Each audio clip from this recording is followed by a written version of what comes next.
Zdravo svima, ja sam Valentina.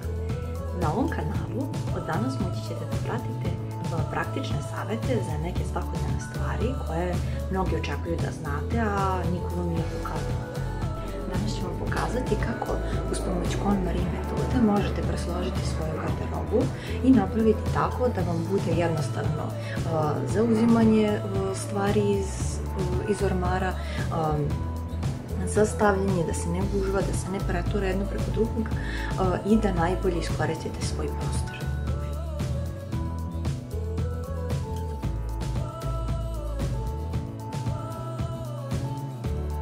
Danas ćemo svu ovu garderobu, koja je tamo stala na 2,5 police recimo, smestiti u ove dve kutije i u ove dve fioke noćnog stučića. Da krenemo. Počet ćemo od majicine bretele. Evo kako. Znači raširite normalno. Poenta je da napravimo da bude što manji komad. Znači idemo na pola. Pa je do pola. I kod svih stvari koje budemo slagali, poenta je da se složi na 3 dela. Znači stavite 1, 2, 3. To je to. Sada ću postupak ponoviti sa ostalim stvarima kako bi mogli da vidite za svaki komad odeće kako se radi i snimit ću na kraju kako postavljamo u fioke i kutije. Što se tiče suknje, isti princip. Na pola, drugu stranu također na pola i na 3, 1, 2, 3. Ja suknje nekada, ukoliko je manja kutija, čak i rolam, ovako, isto znači pola i pola. I samo se umravaju ovako i lakše se vidi kada se stavi sve suknje. Može ovako da se izvuče kod nekog.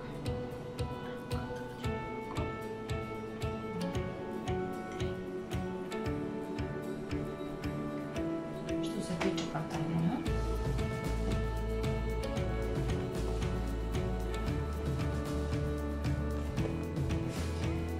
znači ovako kako stoje ravno. Okrenu se naopako.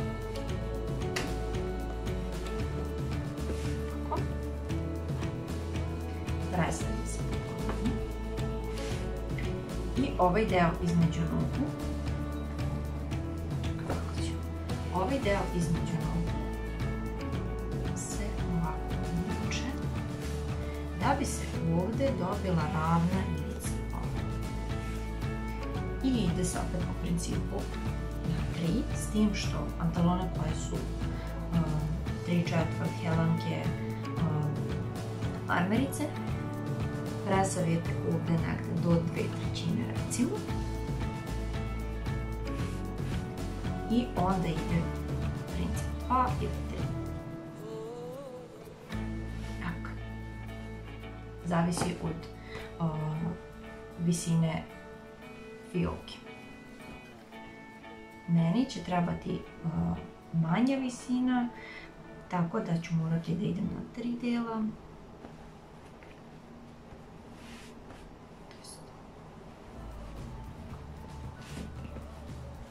Jedan, 2, 3. Bitno je ovako kad stavite da može da stoji.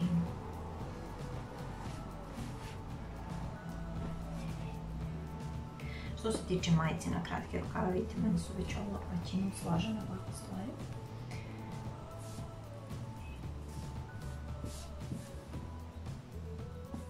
Okrene se tako da prednji deo bude dole. Ide se na pola. Ukoliko je rukav duži, rasavije se na pola. U ovom slučaju to ne moramo da radimo. Druga strana također na pola.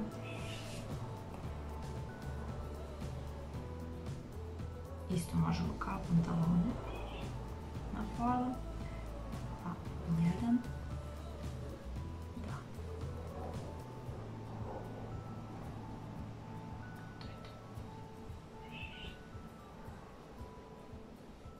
Pokazat ću još jednom Hello printke. Znači, kako stoje. Tako. Okreće se na dole.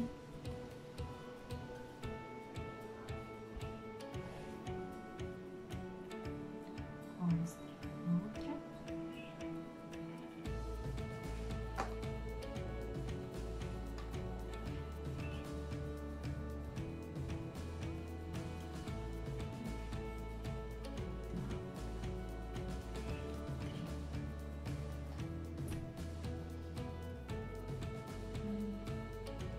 Što se tiče ovih majčica, džemperića na duge rukave,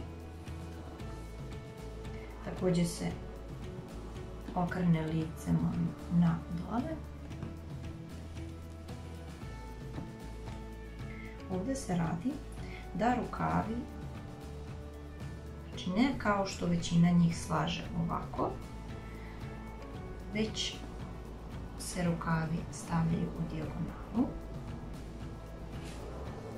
Tu.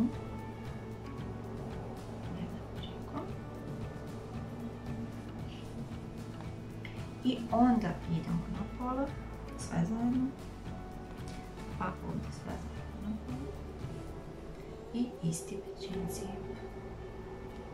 1, 3.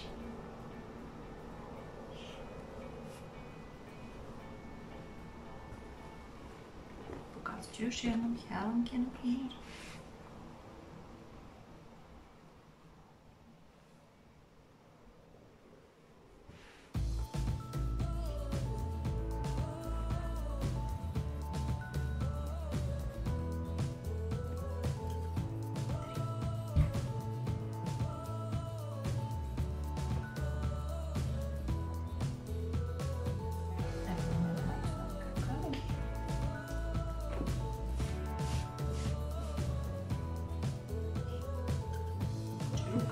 U dijagonalu.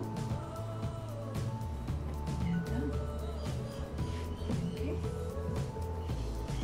na pola.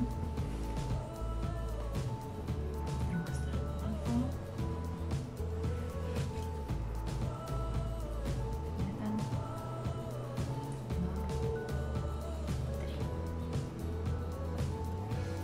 3. Ja ću nastaviti da slažem garderobu, vidjet ćete snimak, ali ubrzani, pa ćemo stavljati pipke.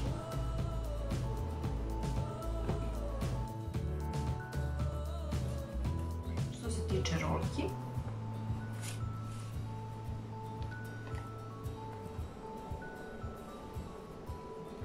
radi se po principu majice na duge rukave.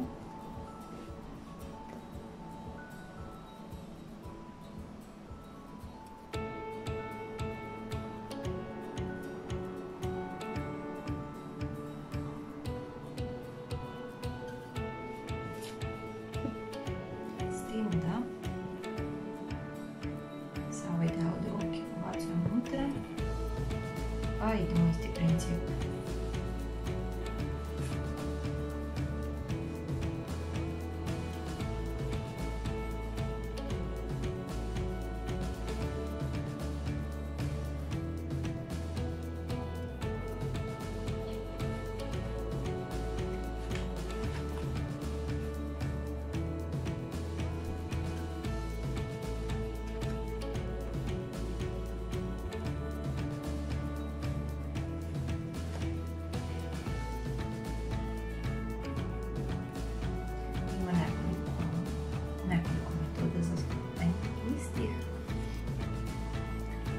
Ja lično volim presati na pola,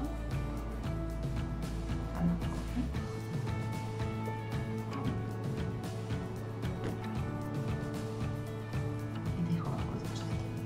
Međutim, obzirom da mi treba površina za kutije, ići ću istim metodom. Samo ćemo ići na više preklapanja. Sorry, na 3 ćemo ići.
Korpa je prazna.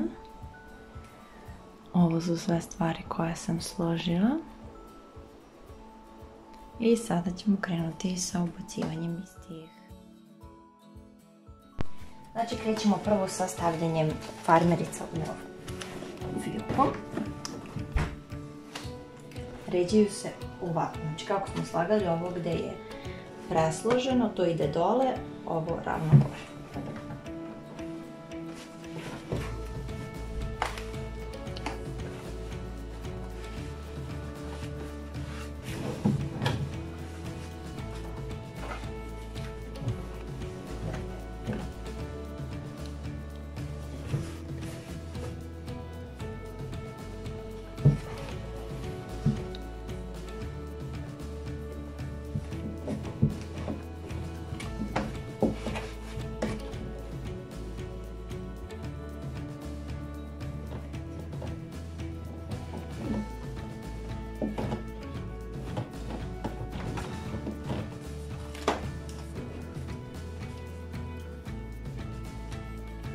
Taj prvi red je gotov i ovdje imamo još mesta.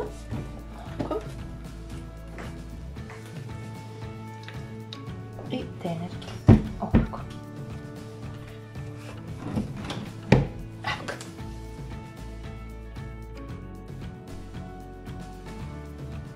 Sada ćemo krenuti sa stavljanjem majici na kratke rukave u ovu fioku, gornju. Kako su nasložene, ovako može sve odjednom da se uzmu. Evo kako. I idem dole.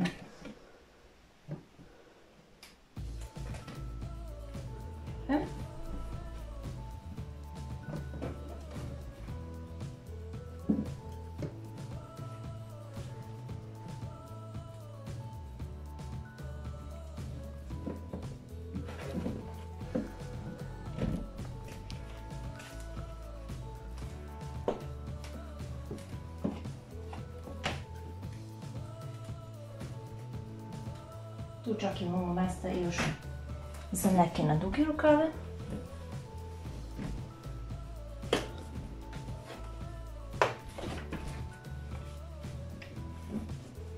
Evo ga, kada se bude vadilo, vrlo jednostavno, samo se izvuče i nema nikakvog prituranja. E sad, pošto više nemamo mesta u fiokama, ostalo nam je još da stavimo ove suknje i haljine. Znači isto, ovo što je ravno ide gore.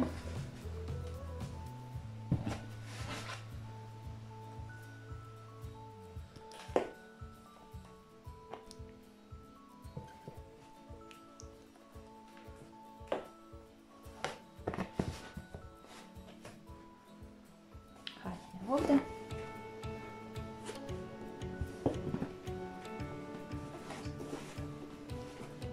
Evo ga. Sve je ostalo, ostale su 2 trenerke, tako da ova kutija ostaje prazna. Ovu kutiju u kojoj sam složila garderobu stavit ću u ormar, ovako. Kada budem imala još nasložene garderobe po kutijama, moći ću da naređam gore ili da stavim sa strane. Tako štedite prostor, kao što vidite, ostala nam jedna cijela polica prazna.